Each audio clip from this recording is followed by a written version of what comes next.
কেন্দ্ৰীয় চৰকাৰে ঘৰে ঘৰে বিশুদ্ধ খোৱা পানী যোগানৰ লক্ষ্যৰে গ্ৰহণ কৰিছিল জল জীৱন মিছন আঁচনি কিন্তু গ্ৰামাঞ্চলত প্ৰশাসনতহে পৰিণত হৈছে জল জীৱন মিছন আঁচনি গৰিষ্ঠ সংখ্যক গাঁও আৰু চাহবাগিচা অঞ্চলত ৰাইজে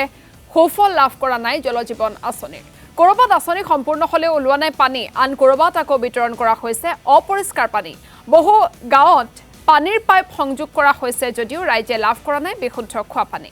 বিভাগীয় মন্ত্ৰীৰ দম্ভালি আৰু ঠিকাদাৰৰ ময়মতালিত পণবন্দী সাধাৰণ জনতা এই সন্দৰ্ভত এক প্ৰতিবেদন আগবঢ়াইছো মনোজ প্ৰতিম শইকীয়াৰ হয় মিছন জল জীৱন আঁচনিয়ে এক প্ৰকাৰ জ্বলা-কলা খুৱাইছে ৰাইজক আৰু এই মুহূৰ্তত আমি কাজিৰঙাৰ এটা অত্যন্ত দ অঞ্চলত উপস্থিত আছোঁ জাপুৰি পথাৰত উপস্থিত আছোঁ আৰু ইয়াৰ পৰিৱেশ এই মুহূৰ্তত দেখুৱাবলৈ ভিডিঅ' জাৰ্নেলিষ্ট স্বৰাজ হাজৰিকাক মই অনুৰোধ জনাইছোঁ আচলতে এই মুহূৰ্তত যদি চোৱা যায়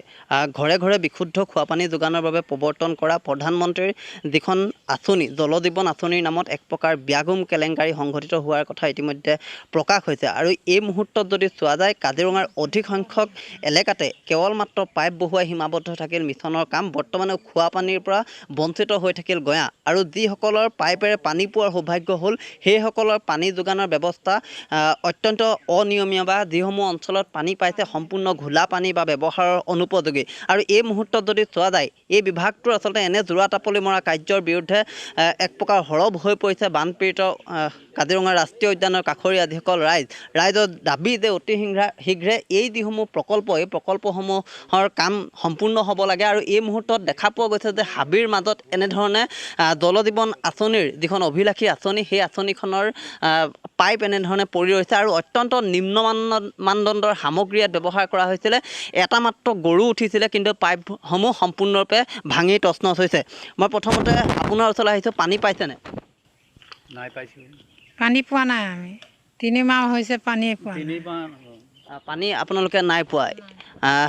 আপোনাৰ ওচৰলৈ আহিছোঁ যিহেতু পানী আপোনালোকে পোৱা নাই বা চৰকাৰে টেপসমূহ লগাই দিলে কিন্তু কোনো ধৰণৰ আপোনালোকৰ ব্যৱস্থা ইয়াত নকৰিলে পানী নোলালে হয় পানী দিছিলে বাৰু প্ৰথমত আপোনাৰ যেতিয়া ফিটিং হৈছে বস্তু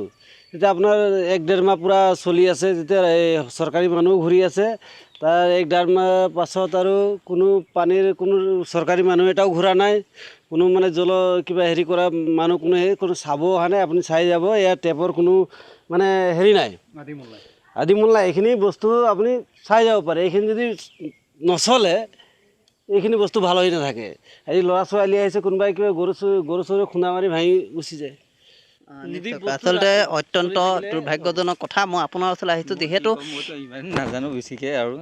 এই অঞ্চলটোত বানপানী হয় যথেষ্ট আপোনালোকৰ পানীৰতো প্ৰয়োজন আছে পানীৰ প্ৰয়োজন আছে বাৰু বানপানীটো হয়েই এতিয়া ধৰক আপোনালোকে এতিয়া এই যোনখন টেপ দিছে এইখন টেপৰ পানী যেনিবা আগত দিছিলে 3 মাহমান দিলে 3 মাহ 1.5 মাহ দিলে কি দিলে আৰু তাৰপিছত আকৌ বন্ধ হ'ল কিহৰ কাৰণে বন্ধ হ'ল এইটো ক'ব নোৱাৰোঁ মানুহ আহিছেনে বন্ধ হোৱাৰ পিছত মানুহ অহা নাই তেতিয়া যথেষ্ট অসুবিধাৰ মাজত আপোনালোকে থাকিবলগীয়া হৈছে যিহেতু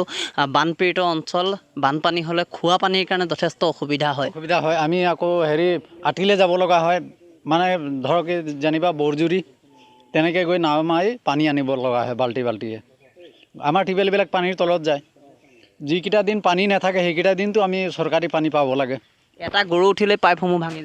ভাঙি যায় হয় উপযুক্ত নহয় নেকি পাইপসমূহ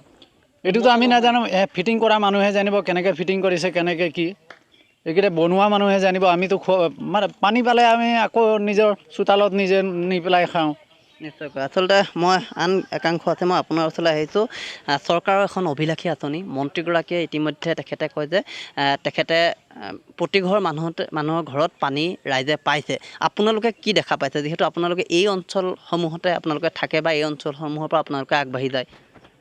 চাওক প্ৰধানমন্ত্ৰী এখন অভিলাষী আঁচনি হৰ ঘৰ নল হৰ ঘৰ জল গতিকে এই আঁচনিখনৰ অধীনত ব্যাপকভাৱে যে অসমত আচলতে দুৰ্নীতি সংঘটিত হ'ল ইয়াৰ যে কেলেংকাৰী সংঘটিত হ'ল এই ভঙা টেপবিলাকৰে আচলতে ইয়াৰ উদাহৰণ ইয়াত যিবিলাক সামগ্ৰী ব্যৱহাৰ কৰা হৈছিলে এই সামগ্ৰীবিলাক অতি নিম্ন মানদণ্ডৰ ইয়াৰ ওপৰেদি যদি আপোনাৰ মাটি দি ঢাকি থোৱা পাইপডালৰ ওপৰেদি যদি কেনেবাকৈ গাড়ীৰ চকা এটা যায় সেই পাইপডাল তাতে ফাটিছে আমি দেখুৱাই দিব পাৰোঁ ইয়াত বিভিন্ন ঠাইত আপোনাৰ এই পাইপডাল ভঙা ফটা সেই ঠাইসমূহেদি পানী লিক কৰে আমাৰ ৰাস্তাবিলাকৰ ওপৰতে বাগৰি যায় বা দ অঞ্চলবিলাকলৈ বাগৰি যায় আৰু সেই ফটা অংশৰে আপোনাৰ তাৰ পৰা লেতেৰা পানী সোমাই তাৰ পিছত তেওঁলোকে যি ধৰণে পানী দি আছিলে সেই লেতেৰা পানীখিনি সোমাই সেই পানী আমাৰ মানুহে সেৱন কৰিবলগীয়া হৈছিলে কিন্তু তেওঁলোকৰ বিভাগৰ ফালৰ পৰা তেওঁলোকে পাইপখিনি ইয়াত নতুনকৈ ইয়াত যি ধৰণে লগাই দিয়াৰ ব্যৱস্থা কৰিব লাগিছিলে সেই ব্যৱস্থাটো এতিয়ালৈকে নকৰিলে আমি দেখিছোঁ যে অসমত জয়ন্ত মল্ল বৰুৱা ডাঙৰীয়া এই যিটো বিভাগ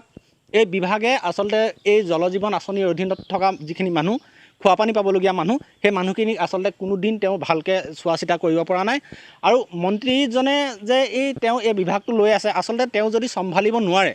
তেওঁ আচলতে বিভাগটোৰ পৰা পদত্যাগ কৰাটো আমি আগৰ পৰাই কৈ আহিছোঁ যে তেওঁ বিভাগৰ পৰা মন্ত্ৰিত্বৰ পৰা পদত্যাগ কৰক আৰু ভাল